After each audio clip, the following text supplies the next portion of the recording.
Hello everyone.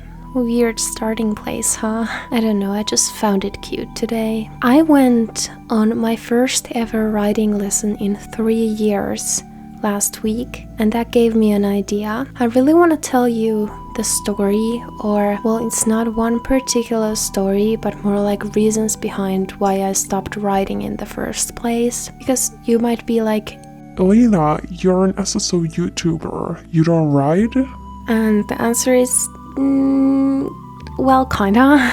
I started writing again because I gathered my courage, and TBH, I just couldn't stand not being around horses anymore. But there was about 4 to 3 years of not writing in my life. I don't want to clickbait you guys, there's nothing really too tragic, one huge incident type of story here. It's more like a gathering of many things that just the end made horse riding not pleasant for me, and well, yeah, that's kind of it. So we are training Gemstone. He is the old Mustang, and I don't know, I have ridden him for like a couple of days now, and I just fell in love. I love how these old horses move it. Oh, that was embarrassing. I don't know if it's the nostalgia part, or I don't know. There's something nice about this. But yeah, I don't need to prolong this intro any longer. So I'm just gonna start my little story and kind of start from the beginning. So when I was around 5 years old, I started riding. I started riding very young. I went to this one barn that my mom had seen a Facebook like ad thing in. It was like pretty close to my home, so it was easy, and there was this one pony that was technically the pony that taught me how to ride, and that barn, I absolutely loved it. It was very cozy, it was middle of the fields, there was no traffic. You really could just be in your own peace, and that place will always have a big place in my heart. When I outgrew the pony, I switched to riding a prince named Icelandic. He was actually the first horse that I ever jumped with. It was like jumping in the field, not competition or anything like that, just very chill and fun, and I really fell in love with riding. What can I say? You probably ride horses or like horses if you're watching this video. You know how it is when you sit in the saddle and look the world behind those two fluffy ears. It just everything clicks, you know? But then sadly, that barn stopped working. The woman keeping the barn felt like her horses weren't being taken care of, and to put it bluntly, she just didn't want her horses to be in any type of danger that possible kids would put them in. So I actually had to stop going there, and I was so incredibly sad. I was probably around 11 when I stopped riding there. And then I had this kind of crisis because I couldn't really find a barn where I could continue riding. My neighbor who I was friends with rode on this one bigger riding school. It's the biggest riding school in like my town. So my mom agreed to take me on a lesson there. I absolutely hated it. I remember thinking that I never want to go back here. The teacher was so mean. I am very sensitive of a person, so my idea of a teacher being mean might be a little bit over exaggeration, but I really needed a teacher who would guide me through my problems with kindness and not bullying.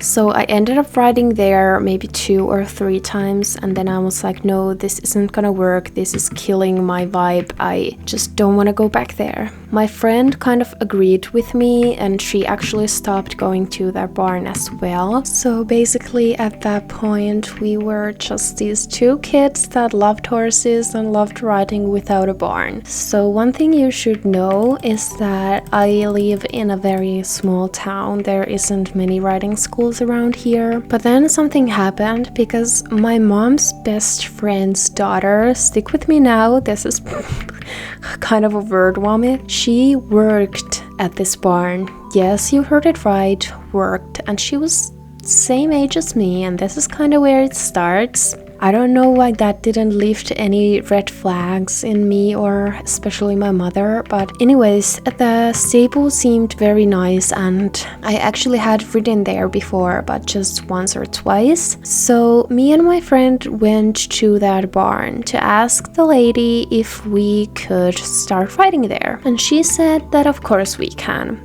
And we were little kids who wanted to spend every single second of their free time in a stable. So we told the woman that can we do maybe some chores around here? Can we if we could just hang out at the barn? And she of course agreed. She was like, yeah, of course, a little help is always needed in a barn. And at first it was nice. It was a little girl's dream. It was a summer. We hang out with the horses. We could learn feeding. We could learn even some small simple medical procedure.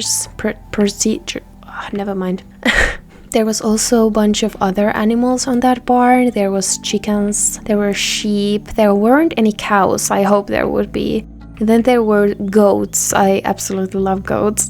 We got to take care of all of them, and I don't know, as a kid who loves animals, it was a dream come true. I mean, we could ride, we could take care of the horses. What's wrong? But around when the summer ended, the word has gotten out that there are stable girls who hang around the barn, and many other teenagers and little kids who also enjoyed horses and wanted to spend time with them wanted to join as well. There's nothing wrong with that, but maybe you can kind of see where the chaos starts here. So the woman keeping the barn was kind of incapable of saying no to literally anything. So no matter what age child asked to help her with the barn chores, she always said yes. It didn't matter how many of us already were there, she just kept saying yes to every single one. And at the end, no kidding, I think there were 30 of us, and 30 is not maybe a big number if you're talking about a huge big barn where you definitely need workers, but this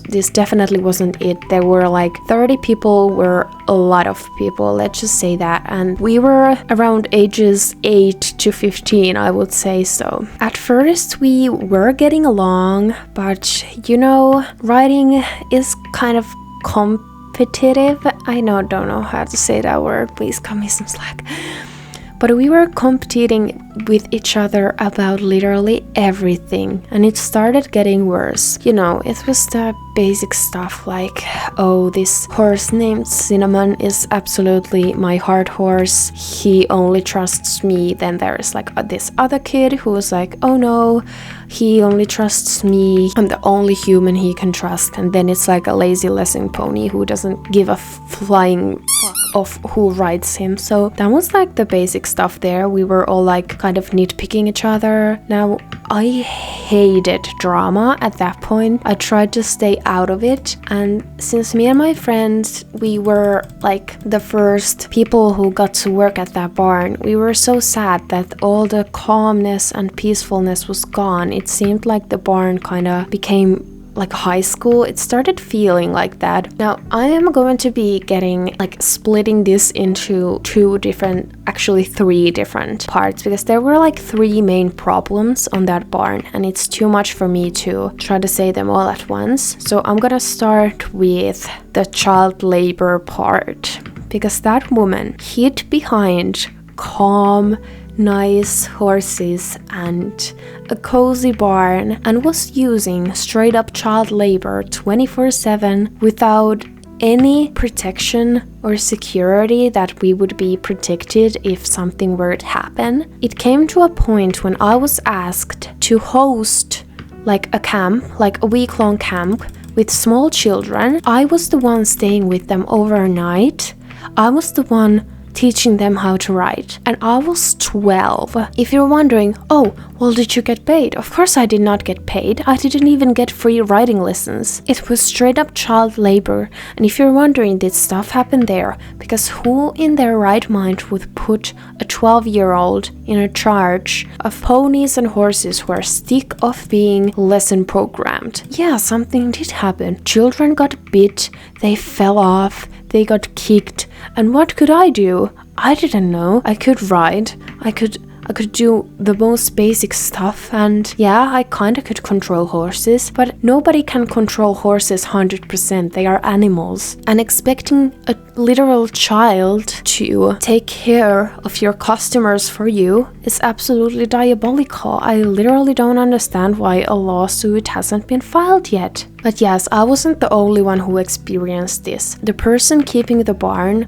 grew a large audience. She started marketing her barn as kind of like this experience with magical horses. It was targeted mainly towards very small kids. She dressed these ponies up to look like unicorns, and she did like these little trail riding trips where she would dress us, the stable hands, as fairies, and we would pop out of the forest and the children would like talk to us and we would grant them some wishes, stuff like that. And she actually grew a very big audience, and many people started riding at that barn, and she didn't have time to keep all the lessons and do all the stuff because, as I said, she couldn't say no. Whatever someone asked her, she said of course. And then she just put small children in charge of like whole camps and stuff like that. So that's also kind of why I stopped.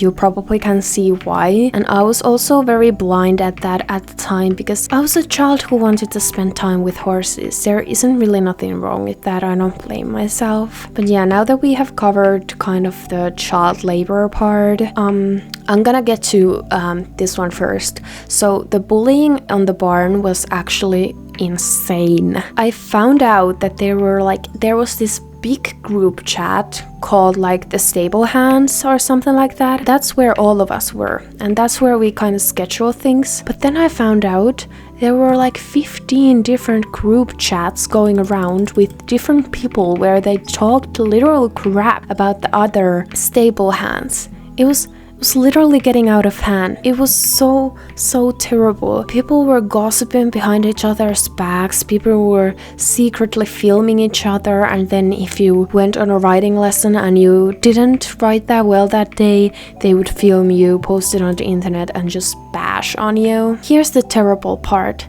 The woman keeping the barn actually took a place in this. She talked crap about these kids too. Like, sometimes when one stable hand would go to her and be like, oh my god, this, let's say, Sophia is annoying me so much. She could be like, oh my gosh, I know, she has been annoying me so much. Meanwhile, the Sophia is a 7-year-old child. It was like owner of the barn took sides and contributed in a bullying. And I even was part of this because I was very quiet. I didn't get into like huge dramas, but there was this one pony that I liked very much. She was kind of famous on being kind of, well, mean.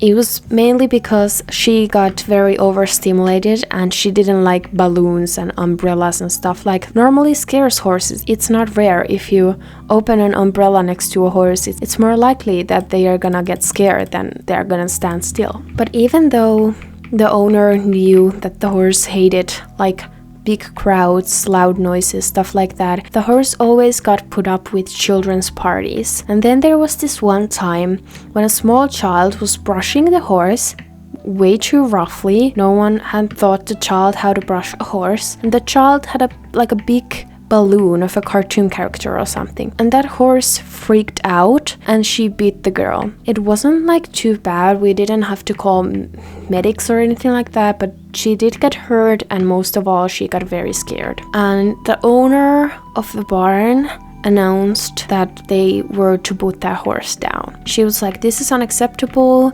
She talked to the girl's parents and was like, we are gonna put that horse down. We do not tolerate that. And I of course got very, very, very sad when I heard that. I started crying, and I remember just sneakily locking myself into the bathroom and had a good cry because I didn't want that horse to die. I kind of knew that it was only scared. It didn't mean anything bad. Then the stable owner actually saw me crying and she came to comfort me, but then later on I had heard that she had talked crap about me to the other girls. She was saying that I was way too sensitive. And now picture this, I was a child and I heard my favorite horse is gonna be put down, and I started crying, and then a grown woman goes to other children to say that I am too sensitive. Do you see something wrong with that pattern? Because I sure as heck do. I have been called too sensitive multiple times in my life, but I will have to say that I think my reaction was totally valid. Even now, if I would heard that animal I care about was gonna be put down, I would cry. Of course I would. That's just inhuman. If you don't cry or don't care, maybe the animal wasn't important to you. But yes, the bullying, it got out of hand. I didn't feel safe. I didn't feel safe learning stuff, because if I didn't know how to do something, I got bullied on so bad. There were some kids that were more experienced than others. There were kids that could jump. There were even the stable owner's own kids who also enjoyed picking on other people because they kind of owned the horses, because the horses were their mother's horses. And at that time I was also being picked on at school, and the stable was kind of my escape. So when I started being bullied in the stable too, I felt like I had no safe place. My home situation wasn't that great at the time. I was being bullied at school, and now my barn was also bullying me. So it was just an overall very bad situation for me to be in. Now I'm gonna cover the last part of this problem, and you probably already can tell that this was happening, but the last part is animal abuse. Because while all of this was going down, did anyone take care of the horses or watch them and their well-being? No, of course not. The horses were seen as a machine to produce more money to the stable owner. Even though a horse was sick, or if the horse has already done 3 lessons a day, she would get put on to that field. It didn't really matter. A horse could be limping, and the woman would still put a horse there. It was absolutely terrible. The horses started dying, and one by one the horses just dropped dead, and the woman would post a Facebook tab where it would be a black and white picture of the horse and a big ass AI made poem of how important the horse was to her. But the horses died every single week. One horse died, and she kept buying new ones because she needed new horses. And she bought these untrained horses because they were cheap, of course. She bought horses very cheap. She didn't train them, she just put them straight to the lesson program. Then they would, of course, buck the kid off because no one had taught them how to keep a human on, and the kids also didn't know how to ride. So of course the horse bucked it off, but then it would get euthanized. So that's what was going on here. And that didn't only apply to horses. There were these other animals as well. I'm out of phrases here, I'm gonna call for pickup. But there were other animals, as I said, that the kids very much enjoyed taking care of. Now this story is gonna be a bit of a gruesome one, so heads up, skip maybe a minute. But there were bunnies. There were cute bunnies that the children liked to pet. But one time a children was handed a baby bunny, and the children squeezed the bunny so hard that it died. I'm not gonna go into more details, but you can imagine what it looked like when a bunny is getting squeezed due to death. I was standing next to the kid, and I just remember the sight, and I will promise you that will never ever disappear from my mind. They also didn't have money to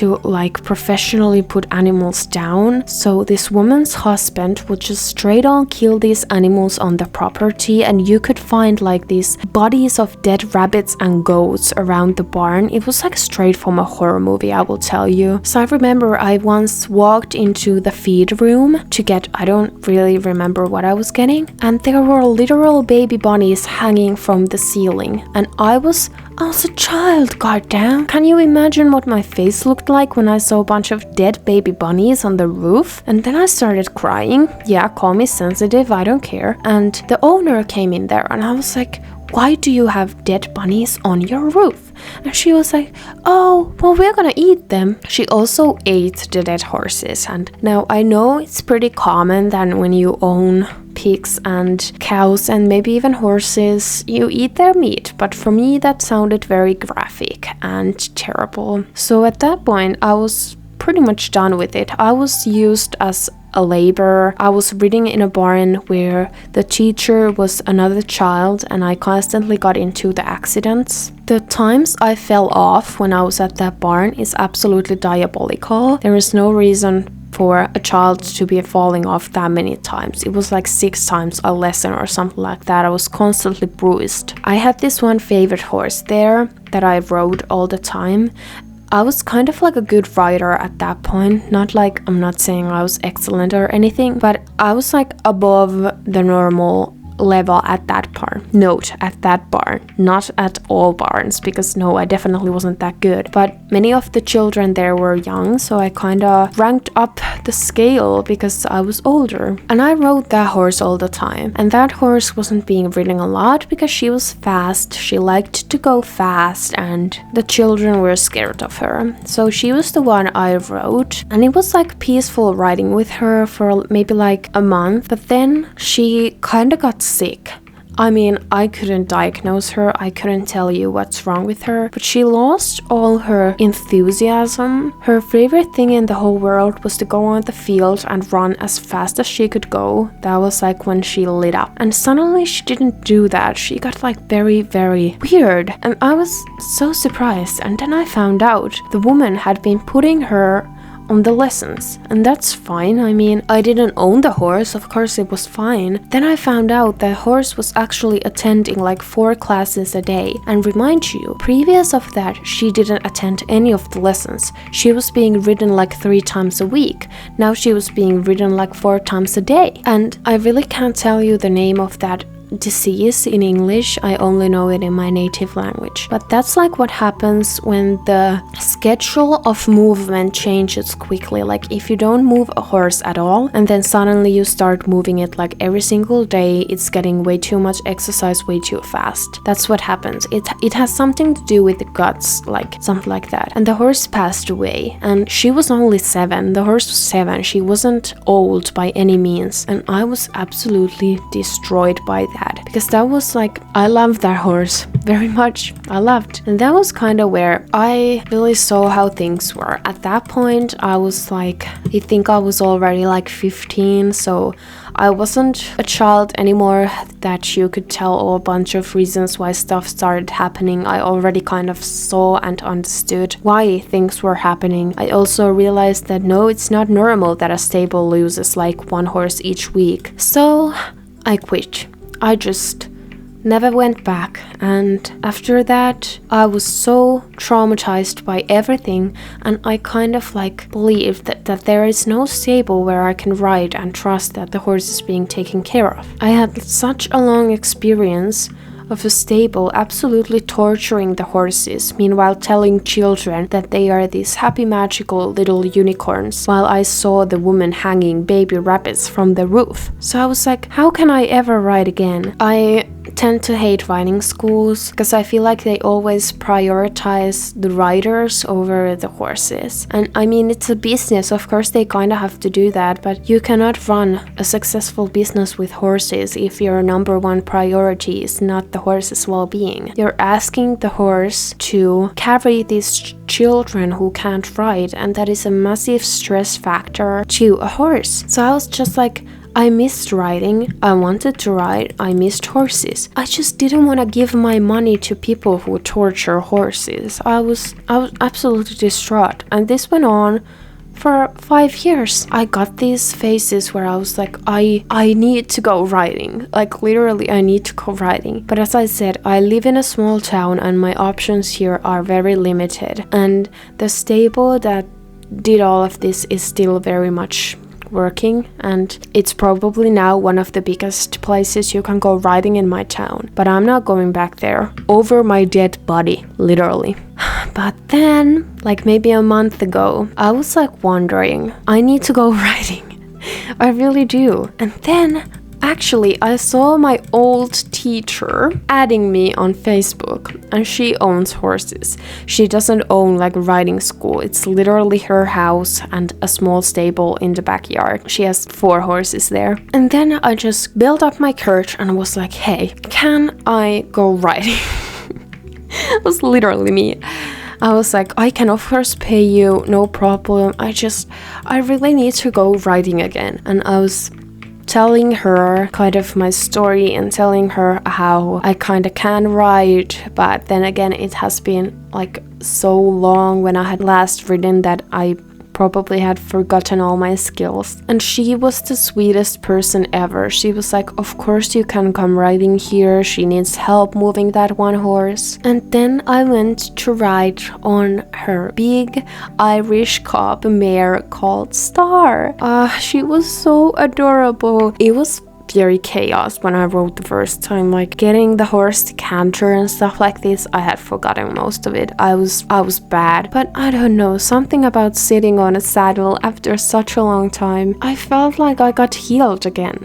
Because it was a small stable in the backyard of a sweet old lady, and I could tell that the horses are being taken care of and they are being ridden by max 3 people, so they don't have a big variety. They have a bunch of place to run around, and it was so healing to see. Because for me, my values with horses are very tough. I will never put my eagerness to ride over a horse's well-being. I know there is a bunch of riding schools here and like towns near me where I could go riding, but I cannot ride with a good conscience if I do not know that the horses are being taken care of. And from my experience, most riding schools do not take care of the horses great. But as if right now I am riding a couple of times a week with that Irish cob mare, I am slowly starting to learn how to ride again. I am by no means great. I have forgotten many things, but she is learning with me.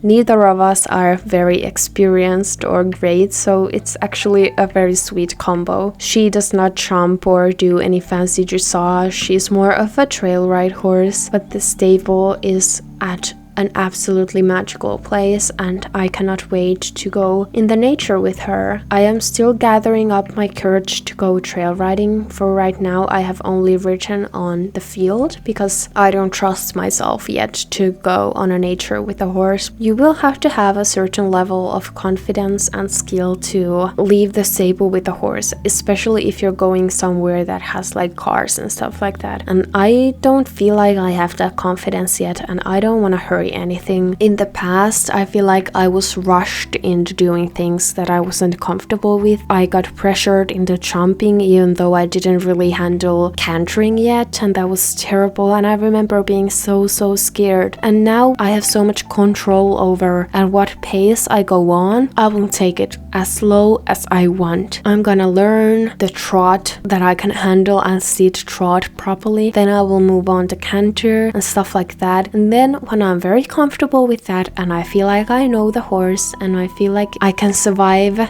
in tough situations, I will go trail riding with her, but there is absolutely no hurry. She is new to me, I am new to her. We will just learn together as we go. But I am very happy to announce that Elena is back on the saddle IRL also. I am now not only playing this game with horses, I am riding IRL, and I'm so happy to say that.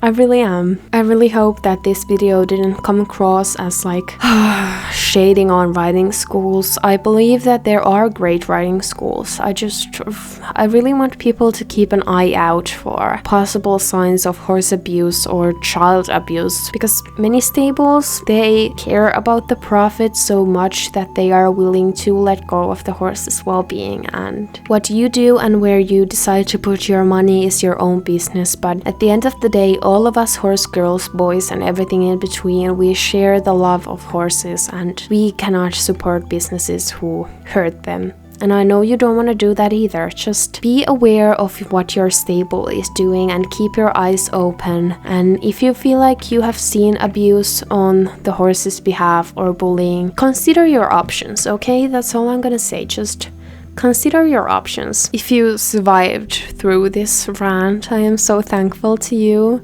Thank you for listening my little story and yeah, my childhood with horses. But I will see you at the Wednesday update, and I hope you have a great rest of the week. Stay safe, take care of yourself, and I love you. Bye bye!